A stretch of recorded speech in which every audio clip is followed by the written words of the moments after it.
Hello guys, welcome to my channel my day blog. তো আজকে নতুন ভিডিও নিয়ে তোমাদের জন্য চলে এসেছি। চলো শুরু করা যাক। তো আমাদের এখানে একটা ঘর হচ্ছে রান্নাঘরের মতন। তো এই যে এখান থেকে যে এখান থেকে ইট বালিগুলো এখানে রান্নাঘরে যে হবে, এই ইট বালি চলে এসছে পুরো টাকচারটা করার জন্য। এখানে সাদা বালি, আর এখানে যে মশলা মাখায়, আর এইদিকে ইট, 1 নম্বর ইট, আর এইদিকে সব টঞ্চিপগুলো রাখা আছে, মাঠে সব রাখা আছে টঞ্চিপগুলো।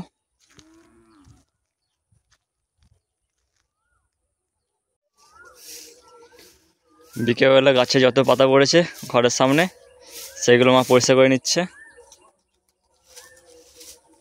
এই যে দেখতেই পাচ্ছ ঘরের সামনে কত আম গাছ, জাম গাছ, পেয়ারা গাছ, সেই পাতাগুলো পরিষ্কার করছে।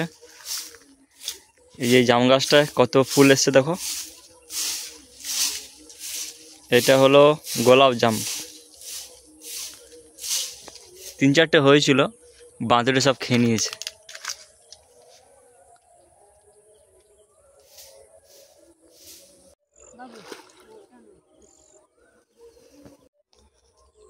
এই যে রান্নাঘরে ঢালাই পড়েছে, এইটা মা এখন জল দেবে, বিকেলবেলা হয়েছে। এই ঢালাই যত জল দেবে ততই ভালো, মজবুতি হয়।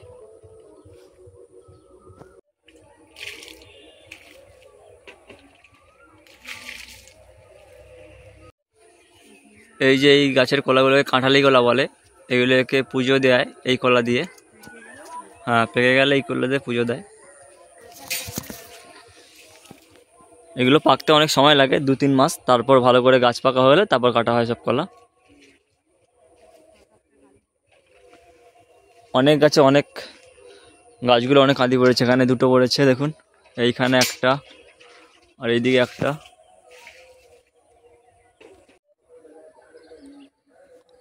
আমাদের এখানে ঘর হচ্ছে, আর পাশেই দেখুন ধান জমি। এটা খড়টা চাষ করেছিল, এবার ধান বাড়াচ্ছে। থোড় হয়ে গেছে, এবার থোড় থেকে ধান হবে। শীষ বেরিয়েছে দেখুন।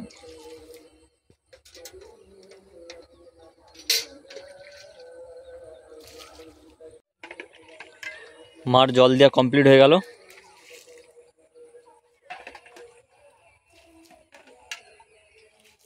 এই মাটিগুলো এইদিকে পড়ে যাবে। এই যে মাটিগুলো দেখতে পাচ্ছেন, এইগুলো যে নিচে খোঁড়া হয়েছিল সেই মাটি। এই মাটিগুলোকে এইদিকে সব দিয়ে দেবো।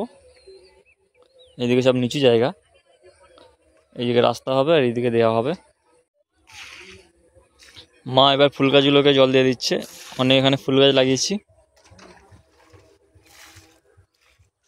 অনেক ফুল গাছ হয়েছে এখানে।